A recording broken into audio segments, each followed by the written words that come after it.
Et Jean-Luc Lemoyne, je vous salue également. Bonjour. Bonjour. Vous m'inquiétez beaucoup quand vous dites si vous êtes là depuis lundi. Les gens sont restés devant leur radio depuis lundi. Je veux dire par là que nous ne sommes pas partis en vacances et qu'on était là lundi, mardi, mercredi, jeudi, vendredi. On n'a pas passé des best-of. C'est assez rare pour être signalé. Exactement, on l'a bien remarqué. Voilà, il a bien remarqué et vous l'avez assez fait remarquer à l'antenne.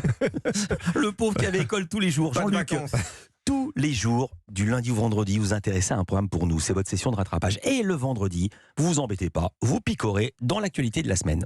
Oh, c'est très valorisant comme introduction, ça. Mais merci, Philippe. Vous savez ce qu'on célébrait hier, le 3 novembre ? Dites, non. Ça ne m'étonne pas, c'était la journée de la gentillesse. C'est pas vrai. Faudrait que je vous explique le concept pour que vous me fassiez des jolis lancements la prochaine fois. Mais c'est pas grave, on réglera ça lundi. Journée internationale des coups de poing dans ta gueule. Voilà. Donc, il y a eu plein de choses cette semaine. Vous voulez qu'on commence par quoi ? Du déprimant ou du très déprimant ? Bah oui, je suis désolé, je regarde les chaînes info. Allez, un peu d'inflation pour se mettre en jambe. Le riz a déjà pris 20% à peu près et il risque de reprendre, selon les variétés de riz, selon les types de riz, environ 20%. Voilà, je crois que c'est le seul truc qui nous manquait. Chez le traiteur chinois, bientôt, ça sera plus je vous mets combien de grammes, ça sera je vous mets combien de grains. Alors, heureusement qu'il nous reste les pâtes alphabet pour laisser un mot d'adieu après le suicide. Même si je conseille à personne de mourir en ce moment, car sur BFM TV, on nous a appris qu'à cause du cours du gaz, le prix des crémations allait augmenter. Dans ce crématorium du Loir-et-Cher, le précédent contrat de gaz est arrivé à échéance en mars dernier. Mauvaise surprise pour le directeur, qui a vu sa facture exploser, plus 339%. Voilà, donc bientôt on va devoir brûler nos morts à la bougie. Et comme par hasard, cette semaine, on a vu aussi ce sujet. Alors par exemple, Simone qui se demande, est-ce qu'on peut se faire enterrer avec son animal de compagnie ? Voilà, je pense que Simone devait se faire enterrer dans une boîte à chaussures au fond du jardin. C'est le plus économique. Les Français sont déprimés, Philippe. Heureusement qu'on a eu Halloween cette semaine. Ouais, et jamais la fête d'Halloween n'avait autant rapporté en France pour la première fois en 10 ans. Les ventes de bonbons liés à Halloween ont dépassé les 80 millions d'euros. C'est une valeur refuge, les bonbons. On va finir déprimés avec des caries. Moi, les gamins qui ont sonné chez moi, ils ont été reçus. Ils sont tous repartis en pleurs.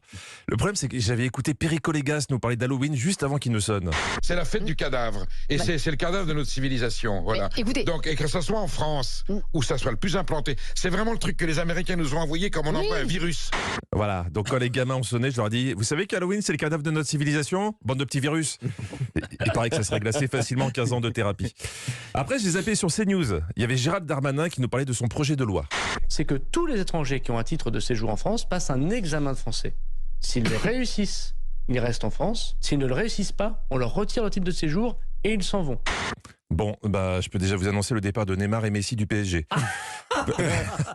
Parce que Neymar, ça fait 6 ans qu'il est chez nous, il part toujours par un mot. Tu vas avoir des charters de footballeurs, ça va être festif à l'aéroport. Mais vous avez raison. Et puis Jean-Luc, vous vouliez également revenir sur une des grandes news de la semaine. Oui, le rachat de Twitter par Elon Musk, dont a beaucoup parlé Louise Bernard. Oui. Avec déjà un premier changement, comme nous l'explique Estelle Denis. Et Elon Musk, le nouveau patron de Twitter, veut facturer désormais la certification 8 €. La petite pastille bleue que vous voyez à côté du nom de personnalité publique. Voilà, si comme moi, tu avais déjà une certification qui prouvait que tu n'étais pas un faux compte, maintenant il faudra payer pour prouver que tu es toujours toi. Moi, je vous le dis tout de suite, à 8 € par mois, je serai bientôt plus Jean-Luc Lemoyne. En revanche, ça m'a donné des idées. Ça inquiète même certains internautes qui craignent que des personnes mal intentionnées puissent se faire passer pour une autre en ayant la certification. Ouais, parce que autant ça m'ennuie de payer 8 € pour prouver que je suis moi, autant ça peut bien me chauffer d'investir pour me faire passer pour Philippe Vandel ou Laurent Mariotte. Préparez-vous, vous allez faire des tweets sales les copains, je vais vous couler la carrière. Car la prise en main de Musk inquiète beaucoup, comme mon ami Thierry Moreau. Ce qu'il appelle lui la liberté d'expression, ce que moi j'appellerais plutôt la liberté de dire à peu près n'importe quoi, y compris de répondre des fake news. Alors Thierry, je crois que ce sont des fake news. Les fake news, c'est autre chose, mais c'est plutôt sur Tinder. Bon, au final, comment conclure un tel débat ? Le plus simple, c'est de passer la parole à Perico Légas. Il avait déjà eu un avis très mesuré sur Halloween. Alors les réseaux sociaux Elon Musk, ça devrait le faire. Perico, vous n'êtes pas sur les réseaux sociaux, vous ? Ce type est une merde. Voilà, j'en connais un qui va payer sa certification 80 € par mois. Bon week-end à tous. Tout est dans la nuance. Merci beaucoup Jean-Luc. En spectacle au Théâtre de la République jusqu'à samedi, il reste plus que 2 représentations. C'est vendredi et c'est samedi. On vous retrouve lundi. Quel plaisir. Salut à Thierry Moreau.